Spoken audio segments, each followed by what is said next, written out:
Msikilizaji, hii ni sehemu ya mwisho kabisa, sehemu ya 7 ya simulizi yetu inaitwa Utamu wa Jando. Sehemu iliyopita ilikuwa ni sehemu ya 6, na kama utakuwa unakumbuka vizuri pale ambapo tulikuwa tumeishia, ilikuwa ni pale ambapo Zuberi rafiki yake na Elias Mbune tayari yuko Songea kutokea Dar es Salaam, na mpango aliokuwa nao kwa sasa ilikuwa ni kuwafuatilia kwa ukaribu mkubwa mama mkubwa pamoja na Noeli ili kusudi kukusanya ushahidi kwa tuhuma zao za kutaka kuwaua Elias pamoja na familia yake na hatimaye wafikishwe mbaroni. Kilichoendelea niko nacho hapa katika sehemu ya mwisho siku ya leo.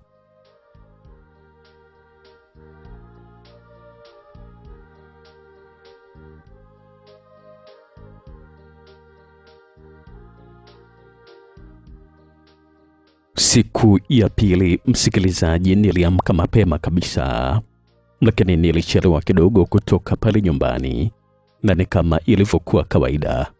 Kaka Noeli pamoja na mama mkubwa walikuwa hawajatoka vyumbani, na mimi sikutaka kuwagongea. Kabla sijaondoka majira ya saa 3 kasoro, nilizungumza na mke wangu Cindy, nikamsisitiza kwamba amtazame mama mkubwa kwa ukaribu ili kusudi asifanye lolote, lakini pia nikamweleza kuhusu mpango wa kumfuatilia kaka Noeli. Na akitoka tu naomba unijulisha mara moja ili kusudi niwajulisha akina Zuberi. Nilikuwa nazungumza bado kumwelekezea Cindy, lakini pia nikamweleza kwamba kama kaka Noeli ataomba pesa basi asimpatie kwanza, amwambie ndani hakuna pesa mpaka nitakaporejea mwenyewe. Mara baada ya hapo nikaondoka nyumbani na kuelekea kazini kwangu. Nikawapita Zuberi pamoja na James ambao walikuwa wametulia maeneo ya njia panda ya kuingia barabara kuu ambayo inaelekea katika mkoa wa Iringa. Sikusimama, nilipitiliza kama siwajui. Nikaenda zangu moja kwa moja mjini. Japo nikiwa njiani nilipigiwa simu na Cindy na akanieleza kwamba tayari kaka Noeli pamoja na mama yake walikuwa wameshaamka na sasa walikuwa wako chumbani kwa mama mkubwa. Nikamsisitiza Cindy kwamba anijulishe mara tu Noeli atakapotoka nyumbani, lakini pia nikamkumbusha kutokumpatia pesa yoyote, labda kiasi kidogo ambacho hakizidi shilingi 30,000. Dakika kama 20 baadaye Cindy akanipigia simu na kunijulisha kwamba kaka Noeli alikuwa anatoka, na mimi nikawajulisha wakina Zuberi, nikawaeleza mpaka aina ya gari ambalo alikuwa anatoka nalo. Nikamsisitiza kwamba avae kofia ngumu kwa sababu Noeli alikuwa anamjua. Dakika kama 15 baadaye Zuberi akanipigia simu kwamba wako Mahenge na walikuwa wanazidi kumfuatilia Noeli, ambaye sasa alikuwa amesimamisha gari nje ya jengo moja kubwa ambalo wao hawakujua kabisa ilikuwa ni nyumba ya nani. Lilipita lisali moja, msikilizaji, Zuberi akanipigia simu na kunieleza kwamba walikuwa wamegundua kuwa lile jengo lilikuwa linatumika kama nyumba ya wageni, japo muonekano wake ulikuwa unaficha utambulisho wake halisi. Majira ya saa 10 za jioni Zuberi akanipigia tena simu na kunieleza kwamba Zuberi alikuwa ametoka ile sehemu na kuelekea kwenye baa moja ambayo iko jirani na pale, na walikwenda na kukaa kwenye ile baa wakipata huduma kama wateja wengine. Zuberi alizidi kunieleza kwamba mara kwa mara kaka Noeli ambaye alikuwa anapata vinywaji alionekana alikuwa anatoa maagizo kwa mhudumu ambaye alikuwa anapeleka vyakula pale kwenye guest bubu. Mpaka nafika nyumbani majira ya saa 2 za usiku, Zuberi pamoja na James bado walikuwa wako Mahenge na walikuwa na kunywa pombe, na huku walikuwa wamekaa sehemu ambayo kaka Noeli hakuweza kabisa kuwaona. Mara kwa mara walikuwa wananipatia habari za kile ambacho kilikuwa kinaendelea kule baa, kwa sababu walisema kwamba ule muda Noeli alikuwa amelewa sana na alikuwa anatoa kauli za majisifu. Lete bia hapo kwa tajiri msarajiwa. Alikuwa anasikika Noeli alikuwa anazungumza bali kwa sauti ya walevi, ama wakati mwingine ungemsikia akiwa anasema, unaringa kisu gani wewe? Huyu kama siku yote anaweza kuinunua hii baa yote ikawa ya kwangu. Shauri zako. Alikuwa anasikika vile Noeli akijiita yeye ni tajiri mtarajiwa. Majira ya saa 3 na dakika 15 Zuberi akanieleza kwamba Noeli alikuwa anakuja nyumbani. Mimi nikatulia sebuleni ili kusudi nikutane naye, jambo ambalo kweli kabisa nilifanikisha, japo Noeli alikuwa anataka kupitiliza chumbani kwake moja kwa moja bila hata kunisalimia. Mimi nikamstua mara moja. Habari za leo kaka. Nilikuwa nazungumza pale kumsalimia Noeli ambaye alikuwa ameshamaliza nusu ya sebule tayari. Poa tu, alikuwa anajibu vile kaka Noeli, na huku alikuwa anaendelea kutembea kuelekea koridoni bila kuonyesha dalili ya urafiki na mimi. Hiyo haikunishangaza kabisa msikilizaji, kwa sababu tayari Cindy alishanieleza kuhusu jambo hili. Nikatafuta kitu cha kumfanya ili kusudi nizungumze naye. Samahani kaka, na wanatoka juzi hatujakaa pamoja kabisa. Nafikiri kwamba tunatakiwa kuzungumza kuhusu swala la wewe kuanza kujifunza udereva kama ambavyo nilizungumza. Nilikuwa nazungumza pale kumwelekezea kaka Noeli ambaye bado alikuwa anatembea kuelekea koridoni. Hapo sasa Noeli ambaye alikuwa ameshafika koridoni akasimama na kisha kunitazama, akatikisa kichwa kama sikitiko na dharau. Ungesema kwamba nilikuwa nimezungumza naye kitu kibaya. Kwani ni lazima mimi niendeshe maroli au kwa sababu nakula bure hapa nyumbani kwako? Alikuwa anauliza pale swali kaka Noeli kwa sauti ambayo moja ilikuwa ni ya dharau, lakini pili ilikuwa ni sauti yenye ulevi mkubwa. Na kusema kweli kabisa, hiyo ilinishangaza mno. Sikuwa nimetegemea kabisa kama angeweza kuzungumza kama hivi, wakati mimi nilikuwa na nia ya dhati kabisa ya kumsaidia. Lakini kabla sijatoa majibu yangu, aliendelea kuzungumza kwa sauti yake ya ulevi kama kawaida. Lakini usijali sana Elias, ni swala muda tu. Kuna mchongo hapa na usikizia, na hisha mimi pamoja na mama tutaondoka zetu hapa kwako. Alikuwa anazungumza pale kaka Noeli, na kisha alianza kutembea kuelekea upande wa vyumbani. Nikatikisa kichwa kwa masikitiko makubwa. Bahati nzuri mke wangu Cindy na yeye alikuwepo pale. Tukaingia chumbani tukijadili kauli ya Noeli ambaye hakujua kabisa kama tulikuwa tunajua mchongo ambao alikuwa anausikilizia. Siku iliyofuata msikilizaji, ilikuwa ni kama kawaida. Niliamka mapema nikakagua mifugo yangu, na mpaka majira ya saa 2 nikiwa nimeshamaliza kukagua mifugo yangu yote, niliingia ndani kwenda kuoga kwa ajili ya kuelekea kazini. Majira ya saa 2:30 za asubuhi, nikiwa mezani napata kifungua kinywa, mama mkubwa alikuja ambaye alisha kuonyesha uchangamfu siku hii ya leo, lakini muda wote macho yake alikuwa anatazama chini. Nilimsalimia kwa heshima zote kama kawaida. Nilikuwa najizuia kuonyesha kile ambacho nilikuwa nakijua juu yao, naye aliitikia kwa uchangamfu salamu yangu kabla hajaungana na mimi pale mezani kupata chai, na muda wote alikuwa anashindwa kabisa hata kunitazama usoni. Hivi mwanangu Elias, polisi wanasemaje? Wameshawapata tayari wale majambazi waliokimbia au? Kuna wakati mama mkubwa alikuwa anauliza pale swali, na mimi nilikuwa nampatia jibu sahihi. Bado hawajawapata mama, lakini wamegundulika kwamba wanatokea Dar es Salaam katika maeneo ya Mbezi mpaka Kiluvya. Nilikuwa nampatia jibu mama mkubwa, jibu ambalo lilikuwa linaonyesha kumstua sana. Hapo tulikula kimya kimya, na hata tulipomaliza kunywa chai nilijiandaa na kisha kuondoka, lakini mama mkubwa akaniuliza kitu kabla sijaondoka. Elias, kwa lini nitaenda kuanza kuuza duka langu huko mjini kama ambavyo ulisema?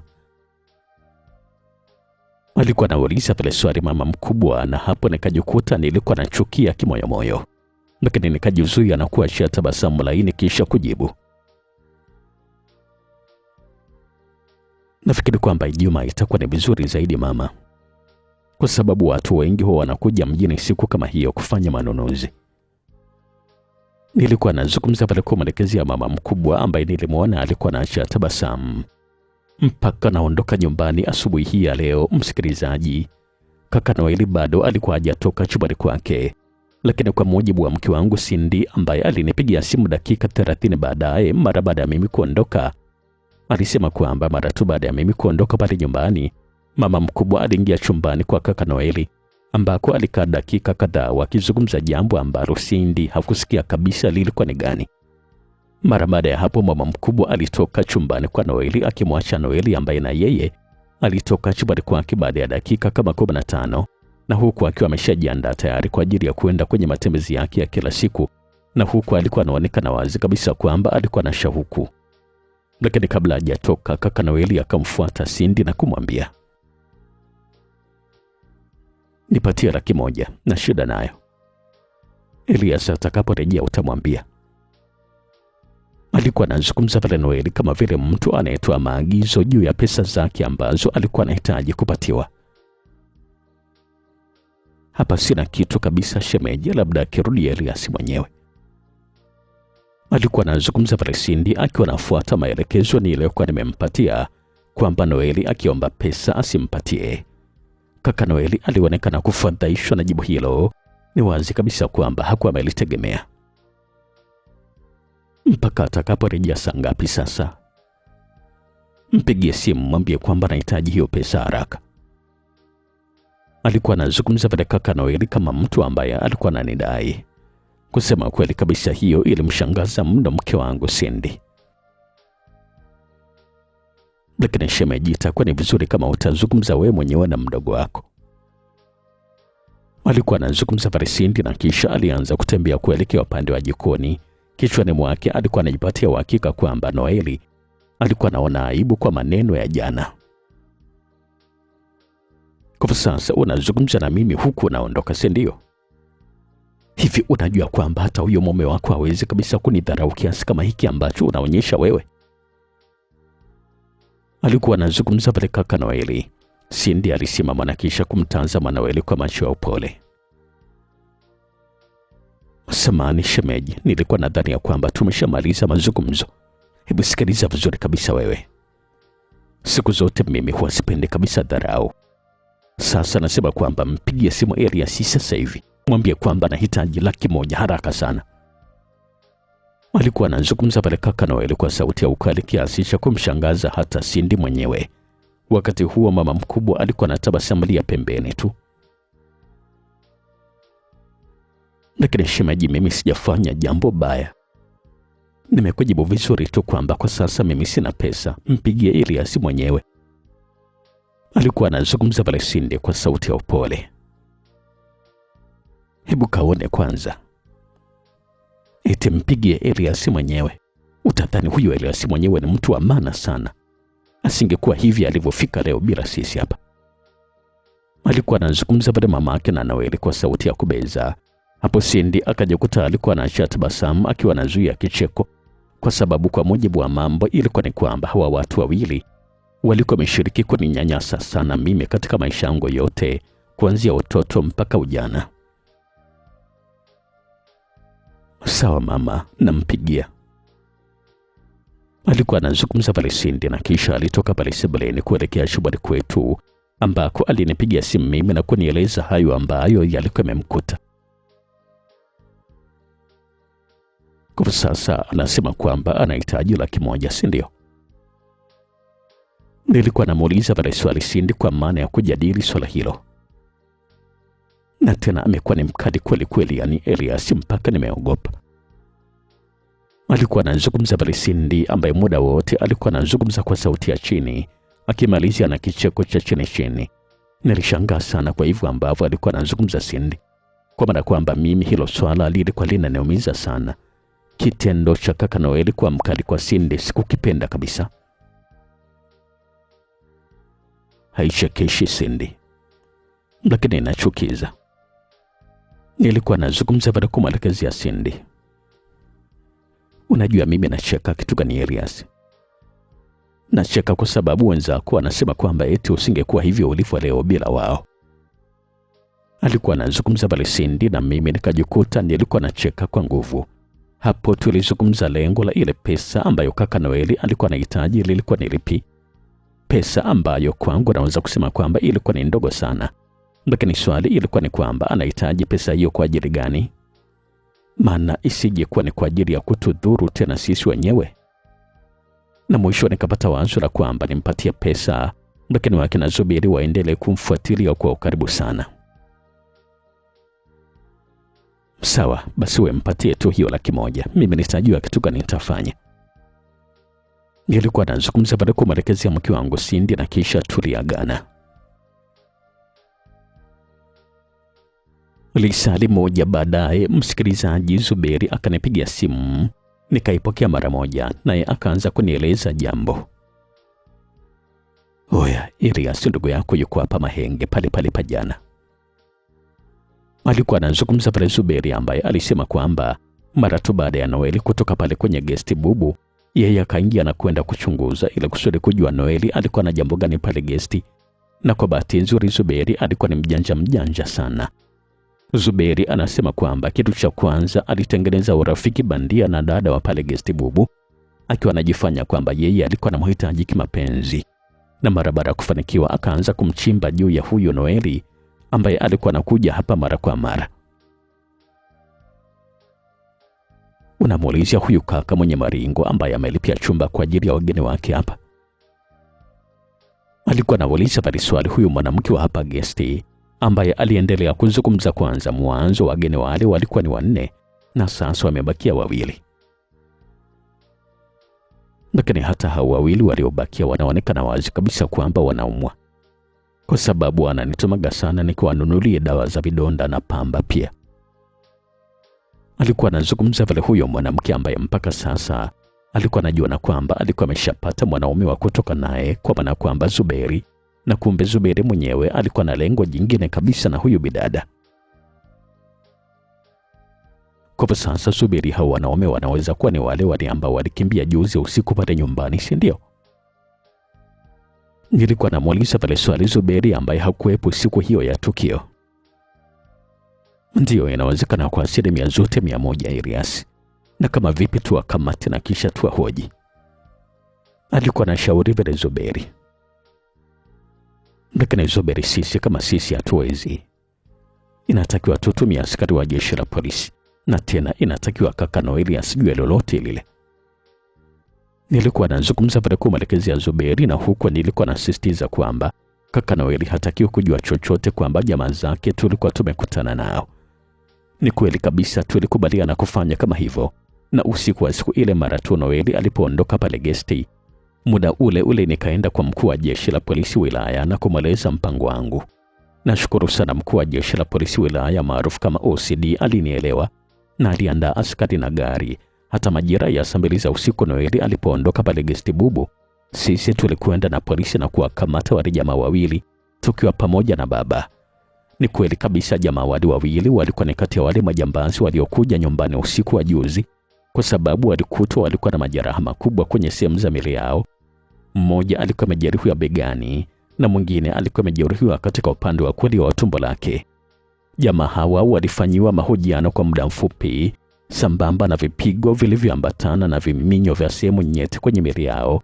Hatimaye wakaeleza kila kitu juu ya mpango wao na kaka Noeli wa kuja kutuua sisi wote pale nyumbani. Lakini pia tayari kaka Noeli alishawapatia nauli kwamba waondoke asubuhi ya siku inayofuata kuelekea Dar es Salaam. Lakini pia kesho anakwenda kununua sumu ili kusudi awawekee kwenye vyakula mle mfe wote. Alikuwa anazungumza pale mmoja kati ya wale jamaa 2, yani wale majambazi. Kusema kweli kabisa, msikilizaji, mimi nilijikuta nilikuwa natetemeka, hasa mara baada ya kusikia dhamira ya kaka Noeli na mama yake kwamba walikuwa wanataka kununua sumu na watu wote, yani mimi, mke wangu Cindy, mtoto wetu, lakini pia baba pamoja na mama yangu. Nasema kwamba hapana, siwezi kabisa kuwaacha waendelee kukaa pale nyumbani hata kidogo. Nikajikuta nilikuwa nazungumza vile tu mwenyewe, na huko nilikuwa nainuka kutokea kwenye kiti ambacho nilikuwa nimekalia tayari kwa ajili ya kuondoka kuelekea nyumbani. Lakini sasa mkuu wa kituo hiki cha polisi wilaya, yani OCD, akanishika mkono. Sikiliza kwanza bwana Mbune, hao watu hata sisi tunawahitaji pia, kwa maana kwamba tayari ni wahalifu, lakini bado ushahidi hautoshi kuwatia hatiani. Kwa hivyo basi wanatakiwa kuwa mtulivu kidogo. Alikuwa anazungumza pale OCD. Lakini sasa afande, itakuwaje endapo atatuwekea sumu kwenye vyakula kama ambavyo mpango wao unaonekana? Nilikuwa namuuliza pale swali OCD. Nafikiri kwamba kuanzia leo tutashirikiana na hawa vijana wako kuwachunguza watuhumiwa wote wawili pamoja na kuwafuatilia kila kitu ambacho wanafanya. Alikuwa anazungumza pale OCD, akatulia kidogo na kisha kuendelea kuzungumza. Lakini pia tutafanya siri kuhusu wa vijana wawili tuliwakamata, isijulikane kama tumewakamata. Alikuwa anazungumza pale OCD na kunisisitiza kwamba nimweleze Cindy asifichwe siri hii ili kusudi tuweze kuwafuatilia vizuri kaka Noeli pamoja na mama yake. Siku ile, msikilizaji, nilifika nyumbani majira ya saa 4 za usiku. Nilimkuta mama mkubwa alikuwa amekaa sebuleni na huku alikuwa amenyongea kweli kweli. Kaka Noeli muda huo hakuwepo pale sebuleni. Shikamoo mama mkubwa. Nilimsalimia mama mkubwa na huku nilikuwa najishangamsha mwenyewe kwa sababu kusema kweli kabisa nilikuwa namuona kama shetani fulani hivi. Lakini mama mkubwa hakuitikia salamu yangu, badala yake akaanza maigizo. Elias, mimi pamoja na Noeli kesho tunaondoka hapa kwako. Naona ni bora tu turejee kijijini. Nitajua cha kufanya huko. Alikuwa anazungumza vile mama mkubwa kwa sauti yake ya upole ambayo ilikuwa na unyonge. Wakati huo mke wangu Cindy alikuwa anakuja pale sebuleni. Ilinistua kidogo kwa sababu nilikuwa nahisi kwamba tayari wameshapata habari za kukamatwa kwa wenzao kule guest. Japo kwa upande wa pili nilikuwa naona kwamba ile ilikuwa ndio nafasi ya mimi kuepukana na hawa watu. Ni kwa nini sasa mnataka kuondoka mama mkubwa? Mbona imekuwa ghafla sana kama hivyo? Nilikuwa namuuliza pale swali mama mkubwa ambaye sasa alianza kufuta machozi, na hapo ndipo nilipogundua kwamba kumbe alikuwa analia kabisa. Nikamtazama Cindy naye akaonyesha kushangaa. Kusema kweli kabisa Elias, mimi sikuwa nategemea kama mke wako anaweza kutuchukia kiasi kama hiki. Anatujibu ovyo tu kisa leo Noeli amemwomba pesa. Mimi naomba uniruhusu niondoke, siwezi kabisa kuendelea kuvumilia dharau kama hizi. Alikuwa anazungumza vile mama mkubwa, na hapo nikamwona Cindy alikuwa anazidi kushangaa. Na kabla hajazungumza chochote mama mkubwa hakumpatia nafasi ya kujitetea. Akaendelea kuzungumza zaidi. Mwanangu Elias, mimi najua wazi kabisa kwamba huwezi kumwacha mke wako kwa ajili yetu. Maana mimi sio mama yako mzazi. Lakini najua kabisa huna roho mbaya kiasi kama hiki. Na huwezi kukubali mke wako atunyanyase kama hivi. Naomba tumpishe sisi tuondoke tukahangaike na maisha sehemu nyingine. Alikuwa anazidi kuzungumza pale mama mkubwa kwa sauti ambayo ilikuwa na machungu makubwa ndani yake. Samahani sana mama kwa hiki ambacho kimetokea. Nitazungumza na mke wangu. Nilikuwa nazungumza pale kwa mwelekezi ya mama mkubwa na kisha nikaondoka kuelekea chumbani. Cindy akanifuata mbio na tulipozama chumbani nikajikuta nilikuwa nacheka tu kimya kimya huku Cindy alikuwa bado katika mshangao. Pole sana mke wangu. Na huyo ndio mama mkubwa sasa ambaye mimi namjua.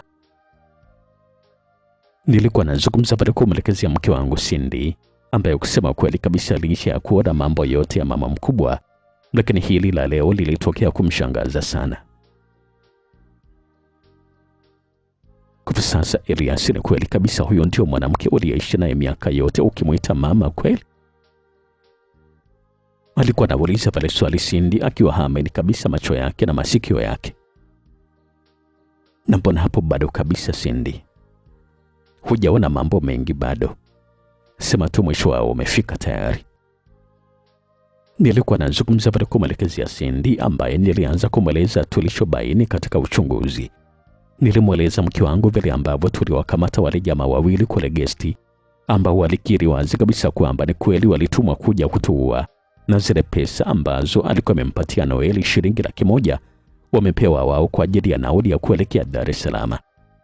Nikaendelea kumweleza Cindy mipango iliyopo juu ya kuwanasa wakina mama mkubwa na kaka Noeli ambao walikuwa na mpango wa kutuwekea sumu ili kusudi wote tufe, na ni baada ya kushindwa kwa mpango wao wa kwanza wa kutuua Nilimwona Cindy alikuwa anatikisa kichwa kwa masikitiko makubwa. Hata baba naye alinipigia simu ule usiku akiniambia kwamba nizungumze na mama kumtuliza, kwa sababu alikuwa anataka kuja nyumbani kuwafukuza akina mama mkubwa mara tu aliposimuliwa kile ambacho kilikuwa kimetokea. Siku ya pili, msikilizaji, niliamka mapema kabisa kama kawaida. Nilifanya shughuli 2-3 kabla ya kujiandaa na kupata chai, na kisha nikaondoka zangu kuelekea kazini, nikiwaacha mama mkubwa pamoja na kaka Noeli walikuwa vyumbani mwao. Sikufika mbali, nilipokea simu ya mke wangu Cindy akinieleza kwamba kaka Noeli pamoja na mama yake walikuwa wameshaamka na walikuwa wanazungumza chumbani kwa Noeli. Naye aliwasikia walikuwa wanasisitiziana kwamba waende kununua sumu nzuri zaidi. Hapo nikajikuta nilikuwa nageuza gari kurejea tena nyumbani. Sikujua kabisa nilikuwa nakwenda kufanya kitu gani, lakini kusema ukweli kabisa nilianza kupatwa na wasiwasi mkubwa juu ya usalama wa familia yangu. Nilipofika njia panda, yani kwenye maungio ya barabara kutoka barabara kuu kuingia barabara ya nyumbani, ambapo walikuwa nasimama akina Zuberi, ambao mara zote huwa nawapita bila kuwasemesha, nikawaeleza kile ambacho kilikuwa kinaendelea huko nyumbani. Sasa kama ni hivyo Elias, wewe unakwenda nyumbani kufanya kitu gani?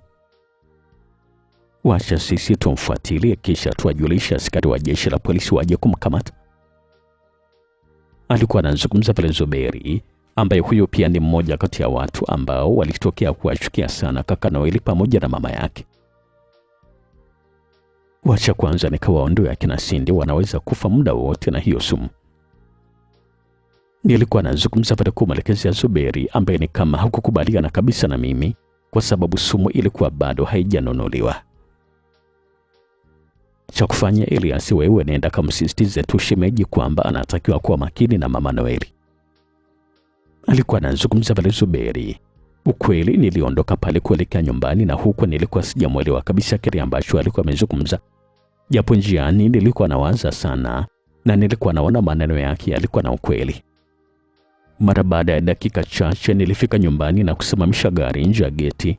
Nikaingia ndani na kisha kupitiliza jikoni, ambapo ile na karibia sebuleni nikasikia mazungumzo.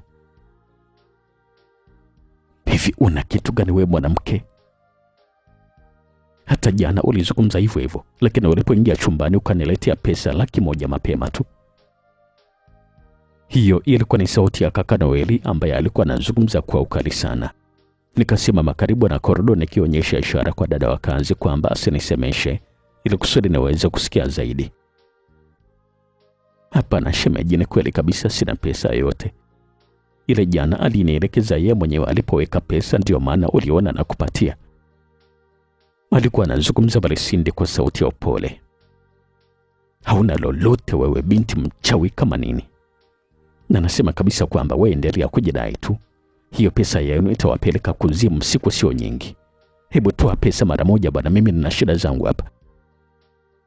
Alikuwa anazungumza pale mama mkubwa kwa sauti ambayo ilikuwa imejaa dharau, chuki pamoja na ukatili.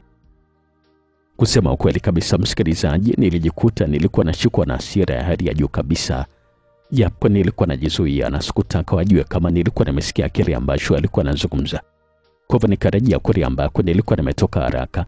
Nikatoka nje kupitia mlango wa jikoni na huku hasira zilikuwa zimenikaba vibaya mno. Nilitoka mpaka nje kabisa, yani nje ya geti. Nikawaacha wafanyakazi walikuwa na shanga na kushikwa na sura ya taharuki, kwa maana kwamba walikuwa najua ni kitu gani ambacho kilikuwa kimetokea. Bahati nzuri hawajawahi kuniona nikiwa na hasira. Leo ndio ilikuwa ni mara yao ya kwanza kabisa kuniona kama hivi. Kwa hivyo hawakujua kabisa nitachukua maamuzi ya aina gani. Nilifika nje na kisha kusimama kwa dakika chache. Mlinzi alikuwa ananitazama tu kwa macho ya tahadhari. Japo hakujua kabisa ni kitu gani kilikuwa kinaendelea huko ndani, maana yeye alikuwa mbali kabisa na nyumba kubwa. Mara baada ya kufikiria kwa dakika chache nikapata ujasiri wa kurejea ndani. Lakini safari hii niliingia kwenye gari na kisha kuliwasha na nikamwambia mlinzi anifungulie geti na mimi nikaingiza gari ndani. Moja kwa moja nilikwenda kusimama mbele ya nyumba. Nikazima gari na kuelekea sebuleni na kisha nikagonga mlango wa sebuleni, ikiwa ni mara yangu ya kwanza kugonga mlango wa nyumbani kwangu. Sikujua kabisa ni kwa nini nilikuwa nimefanya vile. Mlango ulifunguliwa na mke wangu Cindy, ambaye nilimwona alikuwa mwenye uso ulioshikwa na fadhaa kwa sababu alikuwa amenyongea kweli kweli. Sikushangaa sana kwa nini alikuwa kama vile, kwa sababu nilikuwa najua vizuri kabisa na kitu gani ambacho alikuwa amekutana nacho. Lakini wakati ule ule nikasikia kilio cha chini kutokea ndani. Nikamtazama Cindy usoni, naye akanitazama kwa mshangao na wasiwasi mkubwa. Ilikuwa naonyesha kwamba licha ya kushangaa kama vile, lakini pia alikuwa ameingiwa na mashaka juu ya kilio hicho ambacho ni wazi kabisa kwamba mliaji alikuwa ni mama mkubwa. Nilizama ndani haraka na kisha kumkuta mama mkubwa alikuwa peke yake. Alikuwa amekaa kwenye kochi. Kaka Noeli hakuwepo, na mama mkubwa aliponiona tu akapandisha sauti ya kilio zaidi. "Ni afadhali hata umekuja mwanangu, ujionee wewe mwenyewe. Nilikueleza wazi kabisa mke wako hataki tuishi hapa, lakini wewe hukunielewa. Kama mke wako yuko hapa, basi naomba mimi niondoke zangu hapa kwako mapema tu." Alikuwa anazungumza pale mama mkubwa kwa sauti ya juu kabisa ambayo ilikuwa inaambatana na kilio cha juu. Hapo nikamtazama Cindy ambaye sasa niliona wazi kabisa kwamba alikuwa anashindwa kuvumilia, lakini nikamwahi asizungumze chochote. "Nenda chumbani mke wangu." Nilikuwa nazungumza pale kumwelekezea Cindy kwa sauti ya ukali, ambaye ni kweli kabisa aliondoka, na huku alikuwa amekunja sura kwa hasira na alielekea huko chumbani. Mama mkubwa hakumwacha Cindy aende hivi hivi, alimsindikiza kwa maneno. "Nimekubali kushindwa mama. Wacha leo niondoke zangu kama ulivyoahidi kwamba utanifukuza hapa kwako."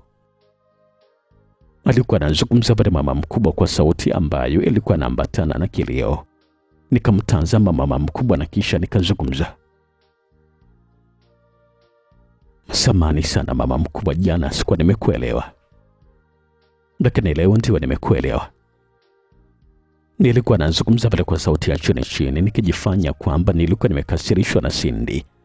Hapo nikamwona mama mkubwa alikuwa anapunguza sauti ya kilio na kutega sikio kusikiliza maamuzi yangu.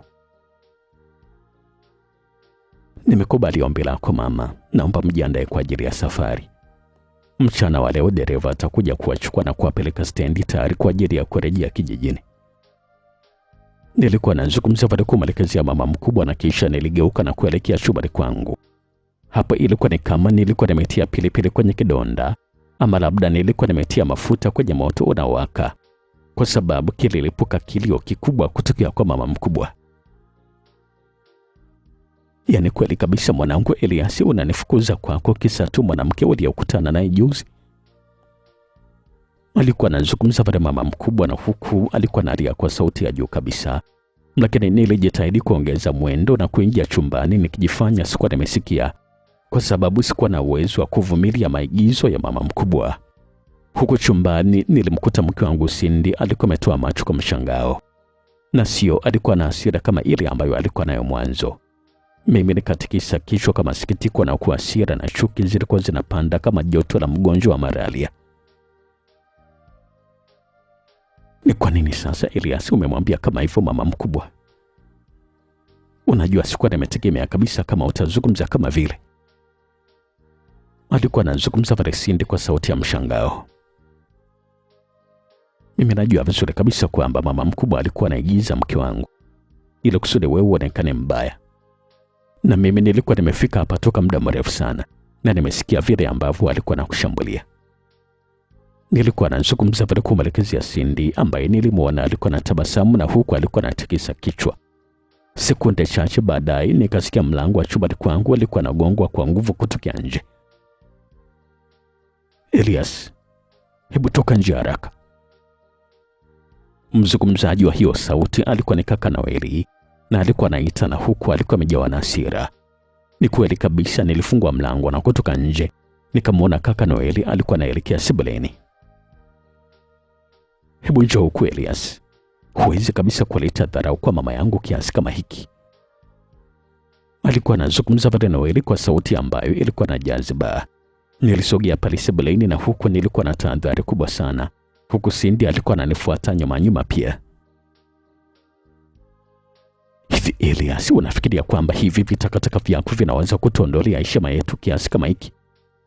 mpaka unamwambia mama aondoke hapa nyumbani kwako kweli kabisa? Alikuwa anauliza pale swali kaka Noeli kwa sauti ya ukali. Kusema ukweli kabisa, msikilizaji, licha ya kwamba nilikuwa nazidi kupatwa na hasira zaidi, lakini pia hiyo ilikuwa inanishangaza mno, kwa sababu mama mkubwa yeye mwenyewe ndiye ambaye alikuwa ameomba kwamba alikuwa anahitaji kuondoka leo. Sasa mbona mimi ndio naonekana kama vile namfukuza? Lakini kaka, kwani mimi kosa langu ni gani hapa? Mbona mama mkubwa yeye mwenyewe ndiye ambaye ameomba muondoke hapa nyumbani leo? Sasa mimi mnataka nifanyaje? Nilikuwa namuuliza pale swali kaka Noeli. Wakati huo mama mkubwa alikuwa ameshaacha kulia. Kwa sasa Elias, mke wako anatudharau na kutuita sisi wachawi maskini, na wewe unamwona yeye ndio wa maana kuliko hata sisi ambao tumekulia toka mtoto mdogo, na unasema kwamba sisi ndio tuondoke, yeye abaki hapa? Alikuwa anazungumza pale mama mkubwa kwa sauti ya juu. Hapo kusema ukweli kabisa, nikamwona Cindy alikuwa anashindwa kuvumilia, na mimi nikachelewa kuvumilia. Akanitazama na kisha akazungumza. Elias, unatakiwa kuniacha mimi ili kusudi mama mkubwa akae hapa. Alikuwa anazungumza pale Cindy kwa sauti ya utulivu, lakini ilikuwa ni kama vile ndani yake ilikuwa ni sauti ya nyamzaha. Hapo nikamwona kaka Noeli alikuwa anamtazama mama mkubwa, ambaye ni kama uso wake ulikuwa anashindanisha hasira pamoja na tabasamu kwa wakati mmoja kabla hawajanitazama mimi. Mimi nikatabasamu kidogo na kutikisa kichwa cha kukataa. Wala upaswi kabisa kuwa na wasiwasi, mke wangu. Naamini kabisa kwamba tutakaa chini na kuzungumza. Nilikuwa nazungumza pale na huku nilikuwa namshika bega. Hapo ni kama vile nilikuwa nimeibua hasira za kaka Noeli. Unataka tuzungumze kitu gani hapa sasa, Elias? Kwa kumbe wewe unataka mama aendelee kuzalilishwa na huyu mwanamke wako hapa ndani au? Alikuwa anazungumza pale kaka Noeli kwa sauti ambayo ilikuwa na hasira pamoja na chuki. Lakini kaka, upaswi kabisa kuwa na wasiwasi. Kila kitu naamini kabisa kwamba kitaenda vizuri. Nilikuwa nazungumza pale kwa maelekezo ya kaka Noeli kabla sijamgeukia Cindy. Mpatie kaka shilingi 50,000 kutoka kwenye kabati la kushoto, na kisha baadaye tutazungumza. Nilikuwa namwambia vile Cindy, na ni kweli kabisa hiyo, msikilizaji, ilisaidia kidogo, lakini bado mama mkubwa alikuwa na jambo lake. Elias, ni lazima tu baadaye tuzungumze ili kusudi kuweka sawa hili jambo. Mimi siwezi kabisa kukubali mke wako anidharau namna kama hii. Alikuwa anazungumza pale mama mkubwa, japo sikuwa nimeelewa kabisa maana yake ilikuwa ni gani, lakini mimi niliitikia tu. Mara baada ya kumaliza mazungumzo hapa, msikilizaji, nilitoka na kuelekea kazini. Lakini bado nilikuwa nawaza hili na lile juu ya hiki ambacho kilikuwa kinaendelea kwa mama mkubwa pamoja na kaka Noeli. Niliwapitia wakina Zuberi pale barabarani na kuwaeleza kile ambacho kilikuwa kimetokea nyumbani, na wakasema kwamba watakuwa makini na Noeli wakimfuatilia mienendo yake yote. Niliondoka na kufika kazini kwa kuchelewa kidogo. Siku ile hata kazi nilishindwa kabisa kuzifanya vizuri. Nikajikuta nilikuwa nafanya kazi chache sana, na muda wote nilikuwa nawaza kuhusu mpango wa mama mkubwa pamoja na Noeli, ambao sio tu kuelewa ama kufikiria, lakini nimewasikia kabisa kwa masikio yangu akisema kwamba pesa zetu zitatupeleka kuzimu, kwa maana kwamba wanatumia pesa zangu kupanga mipango ya kuniua mimi pamoja na familia yangu. Majira ya saa 6 za mchana, Zuberi alinieleza kwamba leo kaka Noeli alikuwa amekwenda Lisabon, ambako amekutana na mtu fulani aliyempatia kichupa fulani ambacho kilikuwa kimeficha kilichomo ndani. Nikawaeleza kwamba wagawane, mmoja amfuatilia Noeli na mwingine abakie pale kumfuatilia aliyetoa kile kichupa. Mimi nilimpigia simu OCD ambaye yeye alitoa askari mmoja haraka na kumpeleka Lisaboni, ambako alimkamata yule jamaa aliyempatia kichupa kaka Noeli. Jamaa huyu mara baada ya kufikishwa kituoni, nilimpigia baba simu ambaye na yeye alikuja mara moja, na sisi tulielekea polisi ambako tulikuta mtuhumiwa alikuwa anafikishwa kwenye chumba cha mahojiano. Jamaa mwanzo aligoma kabisa kutoa ushirikiano, lakini mara baada ya kupapaswa kidogo, hasa katika sehemu zake nyeti, akajikuta alikuwa anatema bungo. Ni kweli kabisa, afande aliniambia kwamba nimtafutie sumu inayoweza kuua kwa haraka.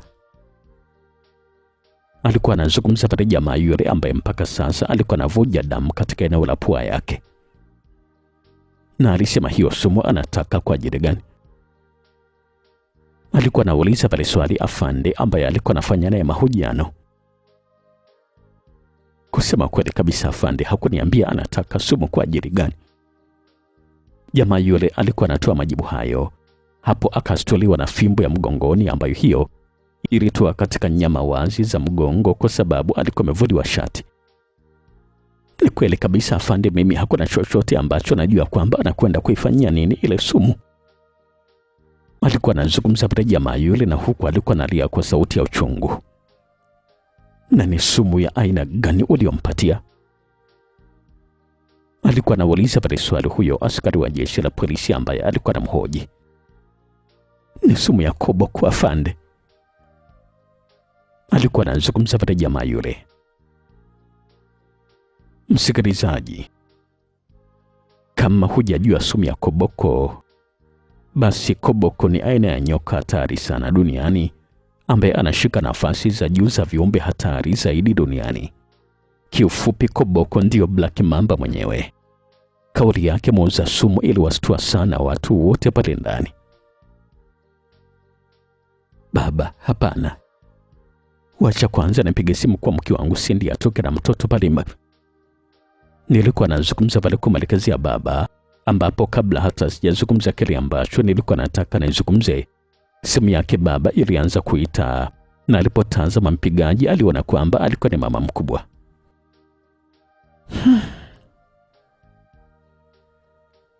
Atakuwa anahitaji kitu gani huyo shetani?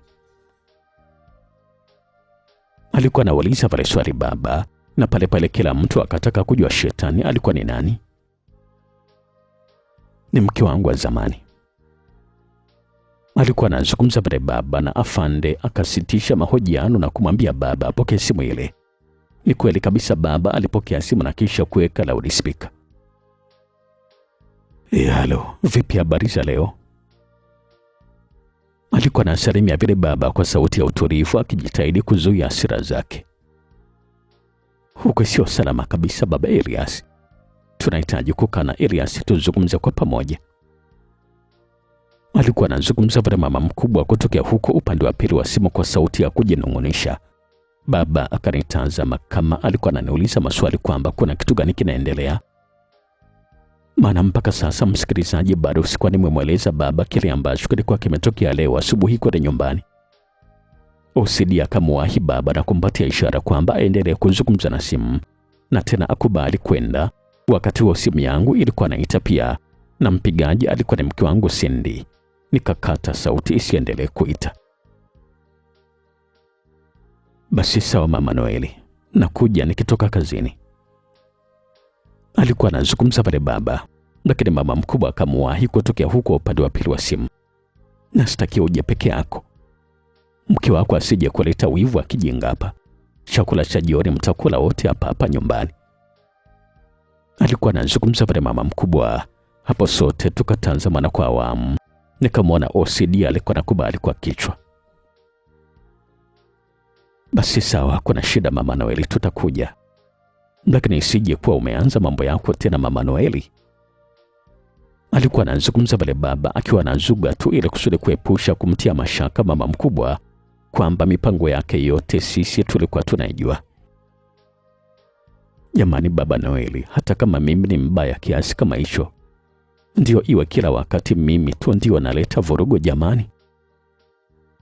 Alikuwa anazungumza pale mama mkubwa kujilalamisha kutokea huko upande wa pili wa simu kabla hawajaagana na kisha kukata simu.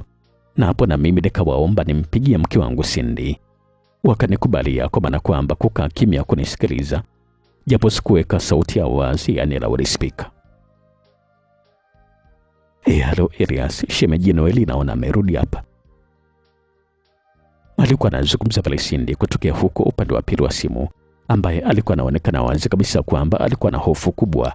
Na hapo nikaona kwamba itakuwa ni vizuri kama kuna jambo la Noeli pamoja na mama yake, basi na wenzangu apate kusikia. Kwa hivyo nikabofya sauti ya wazi, yani loudspeaker. Na sasa hivi naona wako chumbani kwa mama, wanazungumza kwa furaha. Wanasema kwamba leo watafanikisha mpango wao waliokuwa wameupanga kwa muda mrefu. Alikuwa anazidi kuzungumza pale Cindy kutokea huko upande wa pili wa simu, ambaye alikuwa anazungumza kwa sauti ya chini.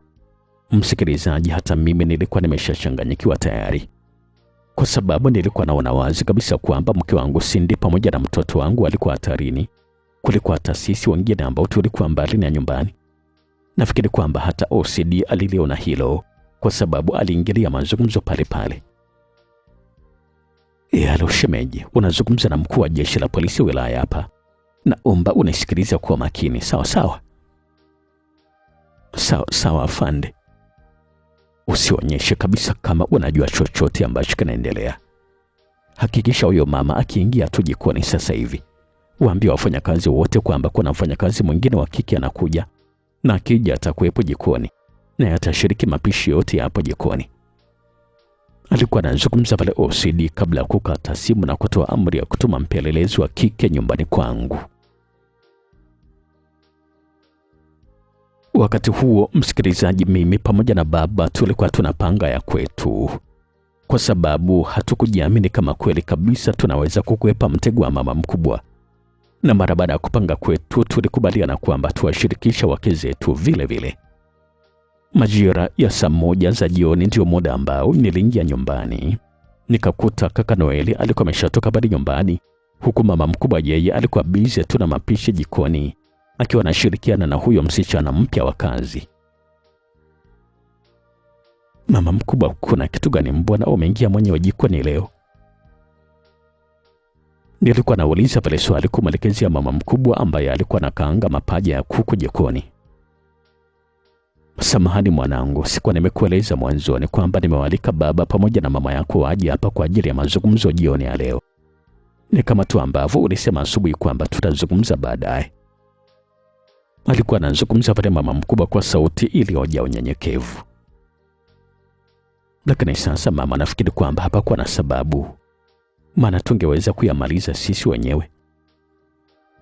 Nilikuwa nazungumza pale kumwelekezea mama mkubwa ambaye hakuwa na chochote ambacho alijibu. Hapa nikaona kwamba sikuwa na sababu yoyote ya kuzungumza zaidi. Dakika kama 10 baadaye baba aliingia pale nyumbani.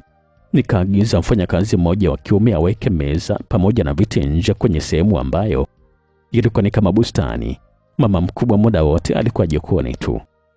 Dakika chache baadaye sehemu ilikuwa tayari imeandaliwa. Baba alishusha chupa kadhaa za waini toka Mbogoland, na sisi tulianza kunywa taratibu kama vile hatukuwa tunajua chochote ambacho kilikuwa kinaendelea. Majira ya saa 2 kamili mama mkubwa alitoka nje na kutuona tulikuwa tumekaa kule bustanini tunakunywa waini. Sio mimi wala Cindy ama mama. Kila mtu alikuwa na glasi yake ya waini, japo wengine walikuwa na zuga, walikuwa na kunywa wakati walikuwa hawanywi. Mama mkubwa aliacha tabasamu pana sana na kisha akazungumza. Naona leo jamani mmeamua kujichana Alikuwa anazungumza pale mama mkubwa kwa sauti ambayo ilikuwa na furaha kubwa. Siku moja tunasahau shida zetu. Baba alikuwa anazungumza pale kwa sauti ambayo ilikuwa na ushangamfu. Na ni kweli bwana, ni vizuri kuburudika mara moja, maana huwezi kujua mwisho wako utakuwa lini. Alikuwa anazungumza pale mama mkubwa, na huku alikuwa anageuka na kuelekea ndani. Alipofika mlangoni alitoa simu yake na kupiga sehemu, na huku alikuwa anaingia ndani. Kama pale nje kungekuwa na mwanga wa kutosha, msikilizaji, hakika mama mkubwa angekimbia na kuhama kabisa, kwa sababu kila mtu alikuwa amekunja sura kwa hasira. Dakika 5 baadaye alitoka mfanyakazi mpya na kuja mpaka pale ambapo tulikuwa tumekaa, na huku alikuwa amebeba hotpot. Nyama ya kuku ina sumu. Alikuwa anazungumza pale huyu mfanyakazi mpya wa kike ambaye sisi tulikuwa tunajua vizuri kabisa kwamba alikuwa ni askari wa jeshi la polisi na huku alikuwa anaweka hilo hotpot mezani, akaondoka na kurejea ndani ambako hakukaa muda mrefu sana. Akaja na hotpot la pili ambalo alisema kwamba kulikuwa na ndizi ambazo hizo hazikuwa zimewekwa sumu. Lakini una uhakika kweli kabisa afande kwamba hili hotpot halina sumu? Baba alikuwa anauliza pale swali kwa wasiwasi. Wakati nimefika hapa nilitega video cameras, kwa hivyo nilikuwa na rekodi kila kitu ambacho alikuwa anafanya jikoni. Alikuwa anazungumza pale huyo askari ambaye pia alisema kwamba mama mkubwa alikuwa amepiga simu sehemu na alikuwa anaonekana kufurahia ulevi wetu na kwamba kazi itakuwa ni rahisi. Yule askari wa kike ambaye alikuwa anajifanya ni mfanyakazi wa ndani akarejea tena ndani, na huku alikuwa anapishana na mama mkubwa ambaye yeye alikuwa amebeba sahani 4 pamoja na vijiko na maji ya kunawa, kwa maana kwamba tulikuwa tunatakiwa kula sisi peke yetu.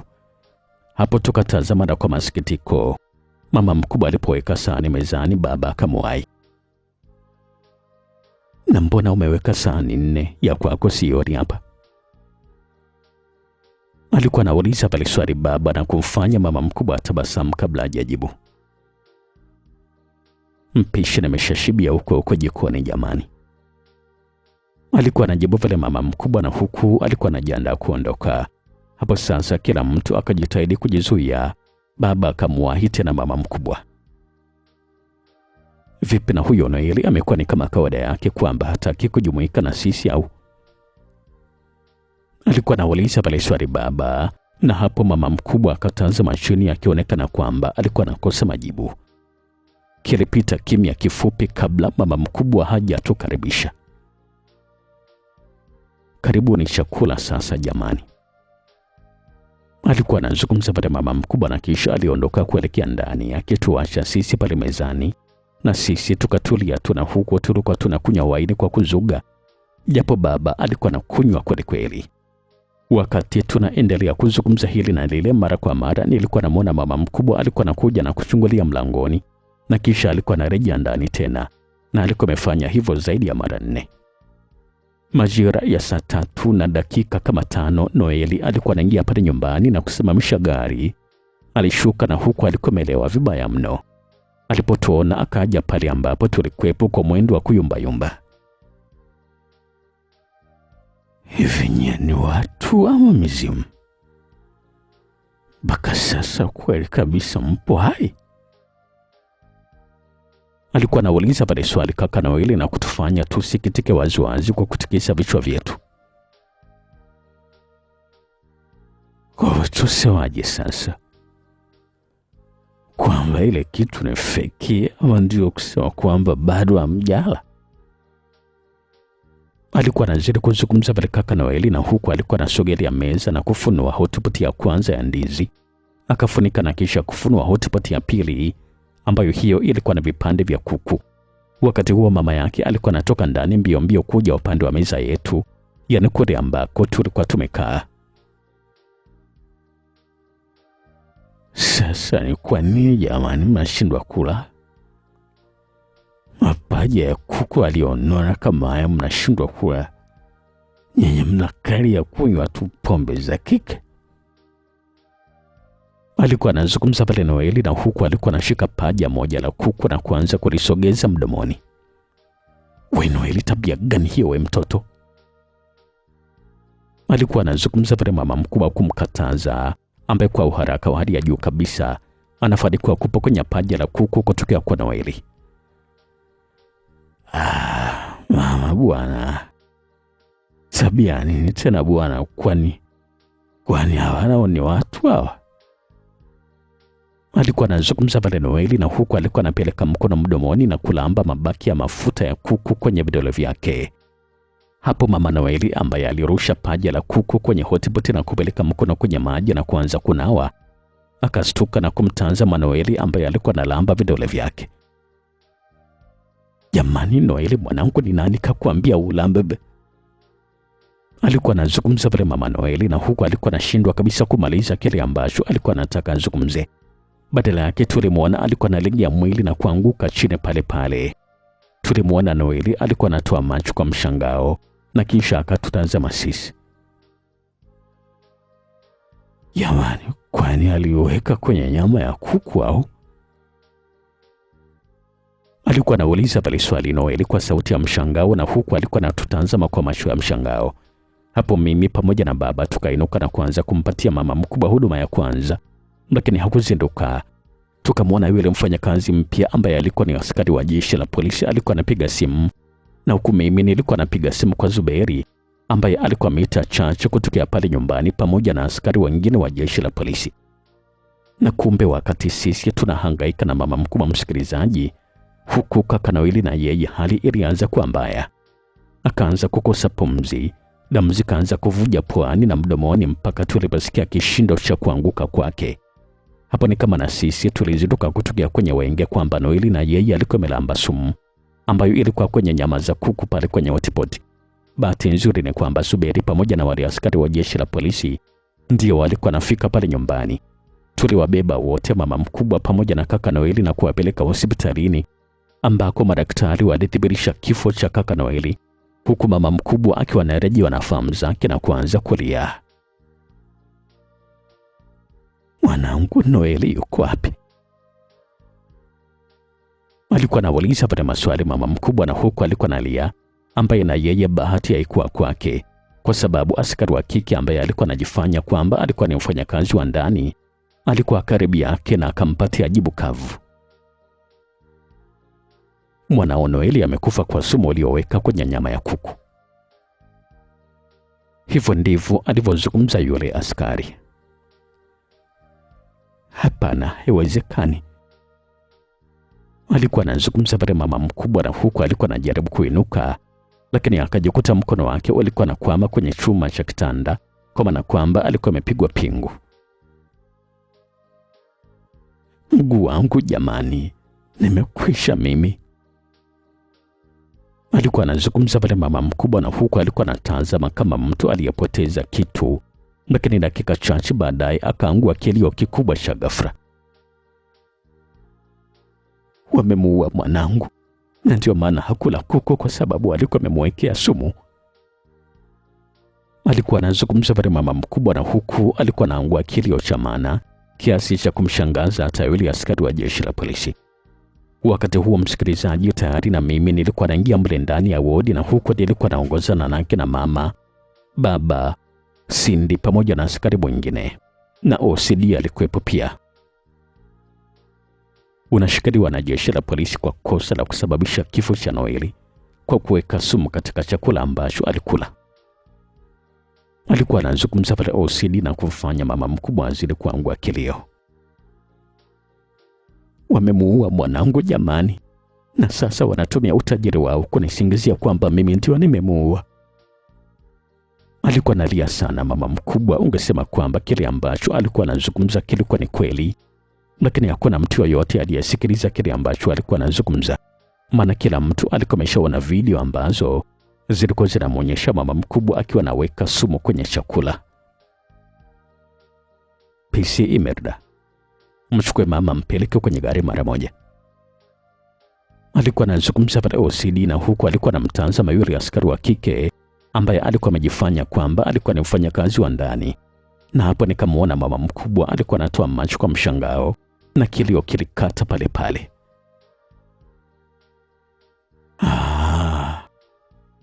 Kumbe ndo hivyo. Alikuwa anazungumza pale mama mkubwa, na kisha akazimia tena. Ilikuwa ni mara tu alipogundua kwamba kumbe yule mwanamke ambaye alikuwa anapika naye pamoja kule jikoni jioni ya leo, eti alikuwa ni askari wa jeshi la polisi. Na kama huyo alikuwa ni askari wa jeshi la polisi, basi ni wazi kabisa kwamba kila kitu kilishajulikana mapema mno. Mara baada ya kuzinduka, mama mkubwa alipelekwa kituoni. Siku ya pili, mara baada ya kumaliza taratibu za kiuchunguzi, tukaanza kufanya utaratibu wa mazishi ya Noeli. Ukweli kabisa, licha ya yote ambayo yalikuwa yametokea kati yangu na kaka Noeli, msikilizaji, lakini moyoni nikajikuta nilikuwa naumia sana kwa kifo cha kaka Noeli. Ilikuwa hivyo pia kwa baba pamoja na watu wengine.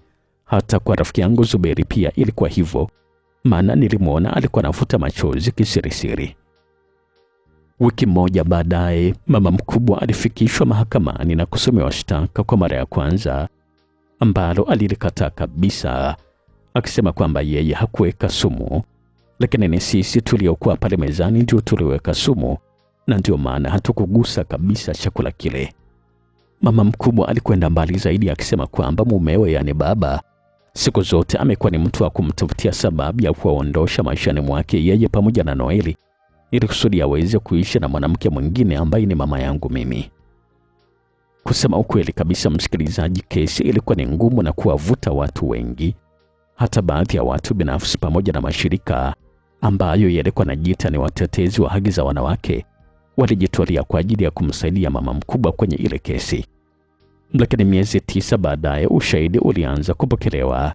Ndipo sasa wengi walipomwogopa mama mkubwa, kuanzia wale jamaa wawili majambazi ambao nao walitumika kama mashahidi na baadaye wakaunganishwa kwenye mashtaka. Lakini pili, muuza sumu ambaye pia alitumika kama shahidi na baadaye akaungwa kwenye shtaka vile vile. Na tatu, ilikuwa ni video ambayo hiyo ndio iliwashangaza watu wote. Na video hiyo ilimfanya mama mkubwa kuangua kilio hadharani pale mahakamani. Mimi nilikuwa najua tu siku zote kwamba hamnipendi, na ndio maana mkaniacha nimuue mwanangu Noeli, na huku mkiwa mnajua kabisa. Alikuwa analia sana mama mkubwa, ambaye ni kama dunia ilikuwa imemtenga. Maana sio tu wale wanaharakati, lakini pia hata jaji wa mahakama alitoa hukumu haraka sana, akimhukumu mama mkubwa kifungo cha maisha gerezani. Kufika hapo, msikilizaji, sina la ziada. Tukutane katika simulizi nyingine tena mpya, inaitwa Kifo Mkononi, mtunzi akiwa ni Edgar Mbogo mwenyewe. Kifo Mkononi ni simulizi mpya. Usidhani kwamba umeshawahi kuisikiliza, kwa sababu Edgar Mbogo ana simulizi 3 zenye jina moja la Kifo Mkononi. Kuna Kifo Mkononi version ya kwanza alisimulia Director Owen. Kuna Kifo Mkononi version ya pili alisimulia Felix Mwenda, na kuna Kifo Mkononi itakayokuja sasa hivi ambayo ataisimulia Felix Mwenda.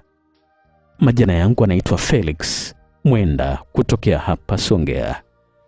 Nambari zangu za simu ni 0766 47 48 57. Ama kweli kabisa, huu ulikuwa ni utamu wa jando.